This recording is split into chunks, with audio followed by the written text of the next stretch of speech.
आपने देखा कि नचिकेता के अंदर जो वैराग्य आ रहा है वो भली प्रकार सोच विचार के आ रहा है, विवेक पूर्वक वैराग्य आ रहा है।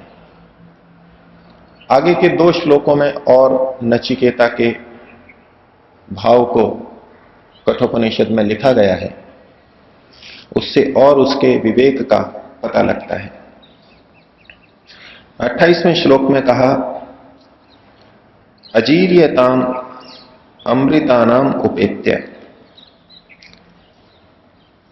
नचिकेता कह रहा है कि यदि मैं ईश्वर को, मोक्ष को पालूं, जो कि जीर्ण न होने वाला है, जहां की वृद्धावस्था नहीं है, और अमृतों में भी जो श्रेष्ठ है, अमृत चीजों के अंदर न मरने वाली चीजों में भी जो श्रेष्ठ है, उसको उपेत्य पा करके यदि मैं ईश्वर को पा लेता हूं, अमरत्व को पा लेता हूं, तो फिर उस स्थिति में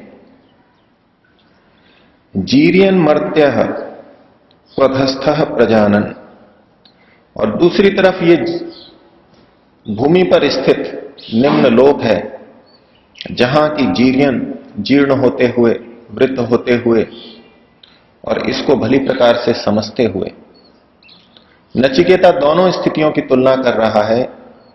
एक तरफ अमृत तत्व है जहां जीर्णता, वृद्धावस्था नहीं है, और दूसरी तरफ ये निचला पृथ्वी लोक है जहां की जीर्णता है। इन दोनों को जिसने जान लिया है, इस प्रकार से जानते हुए अभिध्यायन वर्ण रति प्रमोदान अति दीर्घे जीविते को रमेत।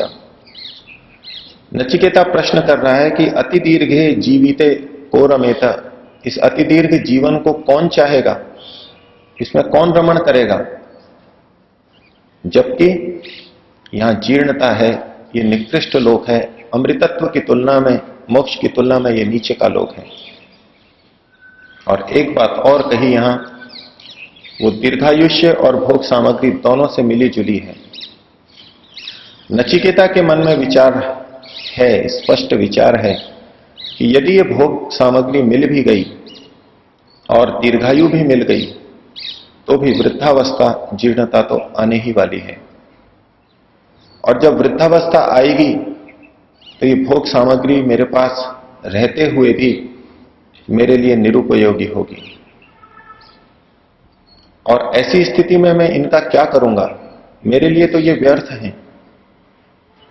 तो कहा कि जब ये जीर्णता इस पृथ्वी लोक पर आती है, तो उस स्थिति में केवल अभिध्यायन वर्ण रति प्रमोदान, ये जो विभिन्न रंग बिरंगी चीजें आपने मेरे को बताई हैं, विभिन्न भोग सामग्रियां आपने बताई हैं, और इनसे जो प्रमोद होता है, जो प्रसन्नता होती है, उनको अभिध्यायन, उनका स्मरण करता हुआ, बार बार उनको याद करता हुआ दीर्घ जीवन की कौन कामना करेगा। नचिकेता का प्रश्न यह है, कुछ इस प्रकार से वो कह रहे हैं कि कोई बुद्धिमान तो इस बात को स्वीकार नहीं करेगा। ली हुई वस्तु को व्यापारी कम मूल्य में बेच दे, ऐसा कौन व्यापारी होगा, ऐसा कौन व्यक्ति होगा? अर्थात कोई नहीं हो सकता, बुद्धिमान तो नहीं हो सकता। उसी शैली में नचिकेता कह रहे हैं कि इन सब भोग सामग्रियों को स्मरण करते हुए, याद करते हुए, ऐसा कौन व्यक्ति होगा जो दीर्घायुष्य को चाहेगा। आप जिस दीर्घायुष्य की बात कर रहे हैं आपने दे भी दिया, लेकिन इन भोग सामग्री को तो मैं वृद्धावस्था में भोग नहीं पाऊंगा। वृद्धावस्था में इंद्रियों की शक्ति क्षीण हो जाती है, भोग सामग्री उपस्थित रहते हुए भी व्यक्ति नहीं भोग पाता। ये तथ्य नचिकेता के अंतर्मन तक बैठा हुआ था।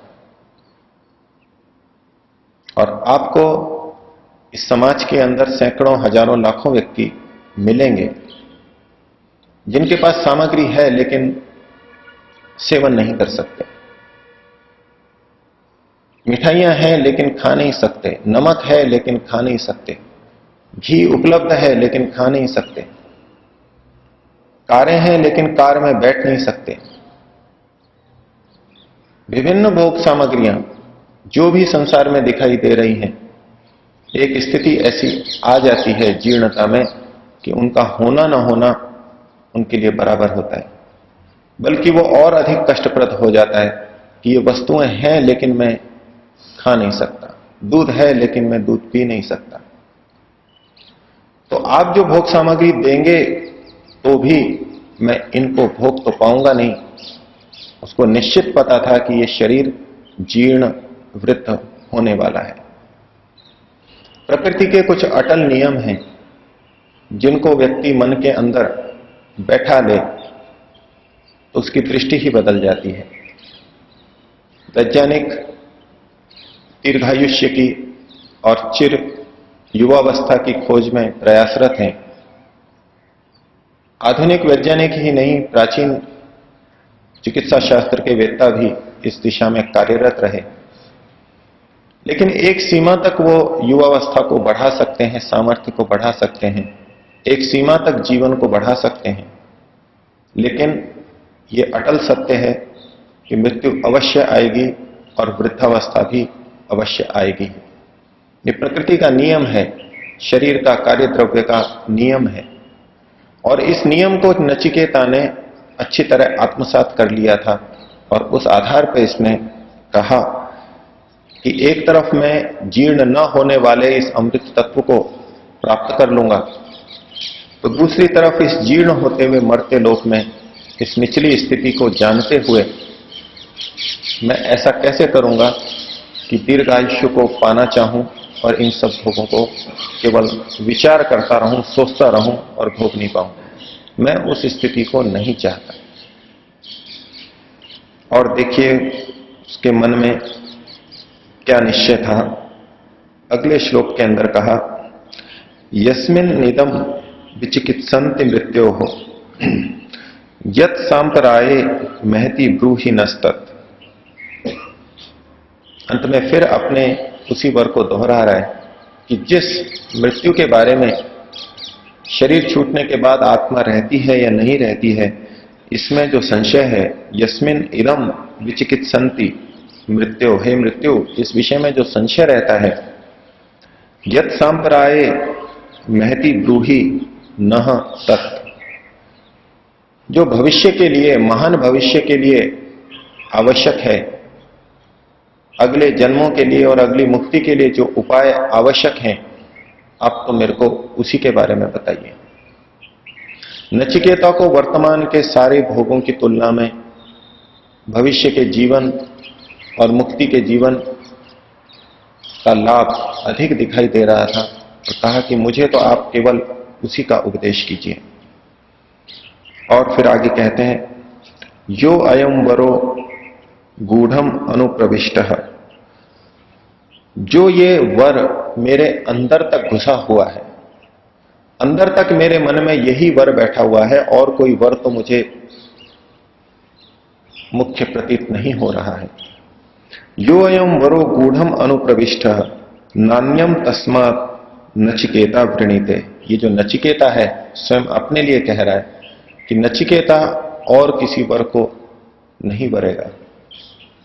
हम सामान्य भाषा में जब जोर देकर के कोई बात कहना चाहते हैं, किसी बात का निषेध करना चाहते हैं, एक तो सामान्य निषेध करेंगे कि मैं इस कार्य को नहीं करूंगा, बार बार मना करते रहेंगे।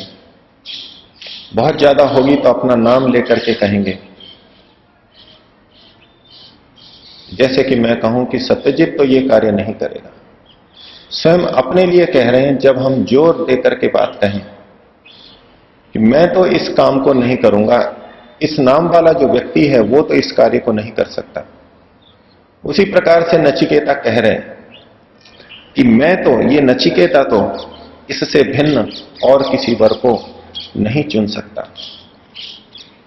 और नचिकेता की इन बातों को सुनकर के यमाचार्य को बिल्कुल दृढ़ निश्चय हो गया कि ये व्यक्ति वास्तव में इस ब्रह्म विद्या को पाना चाहता है। नचिकेता ने प्रारंभ में भी कहा था कि मैं श्रद्धा वाला हूं, और यमाचार्य उससे प्रसन्न भी थे, उसकी प्रगति से भी प्रसन्न थे, उसका सम्मान भी किया। उसके बाद भी इस प्रश्न के आने पर उन्होंने उसको दूसरे प्रलोभन दिए। महर्षि दयानंद ने इस कथा को एक आलंकारिक कथा के रूप में स्वीकार किया है।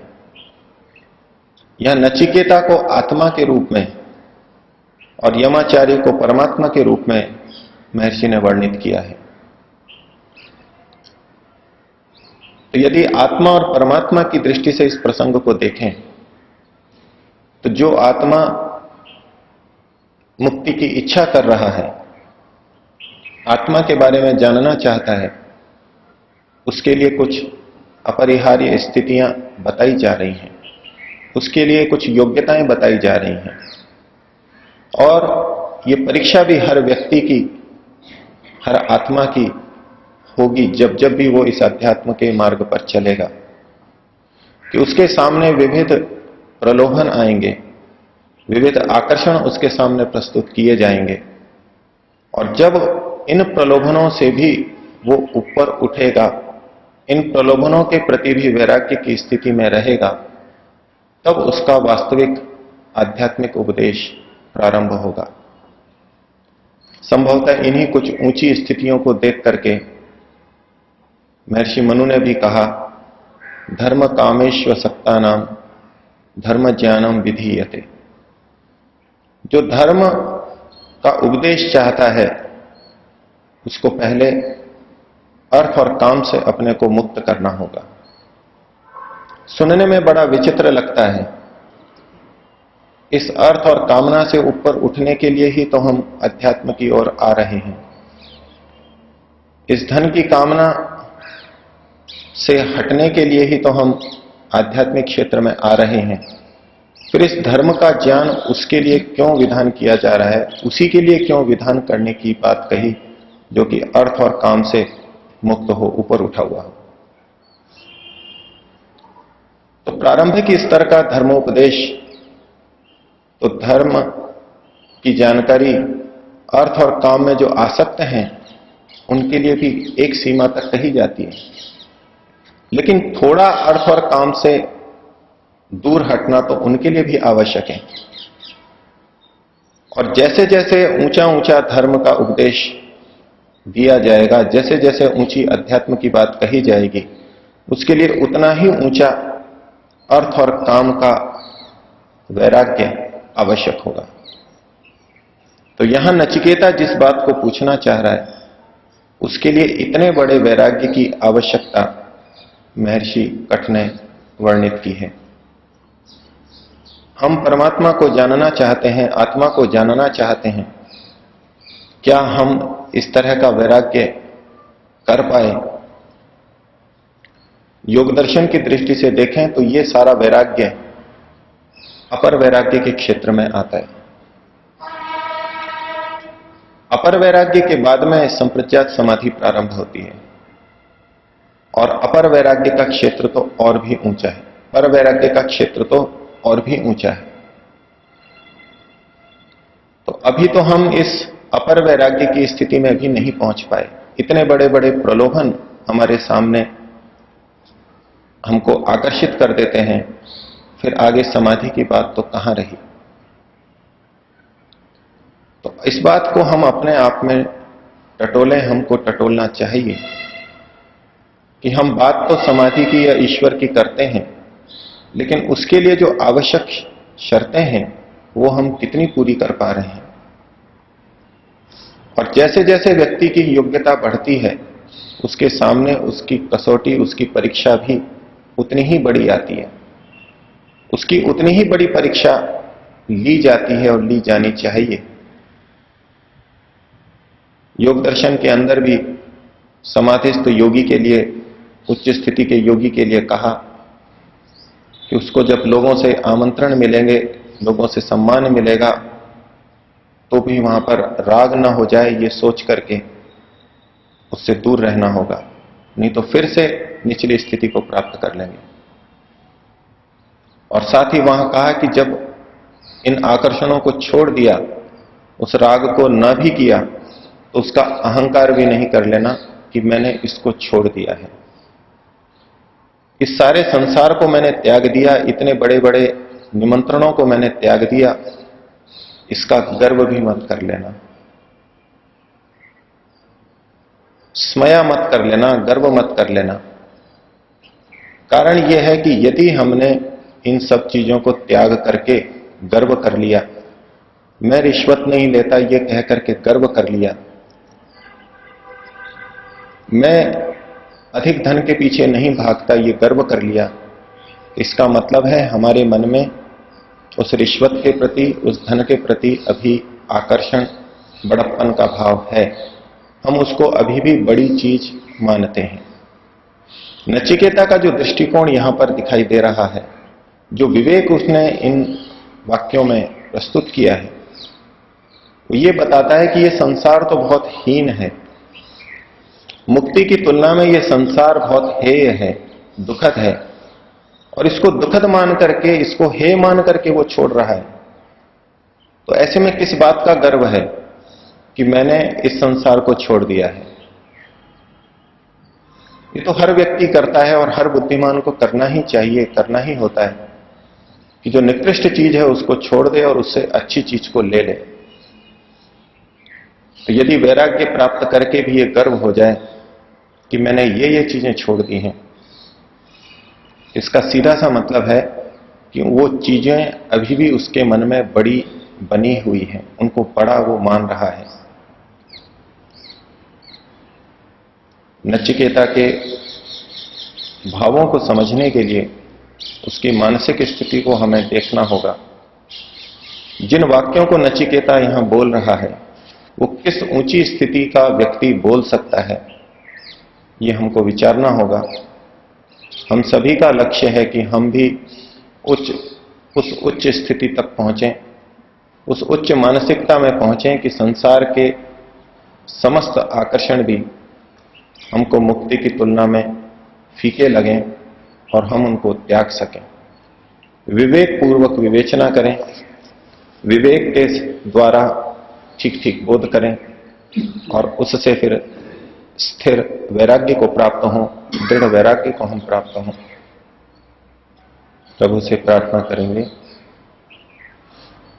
3 बार ओम का उच्चारण।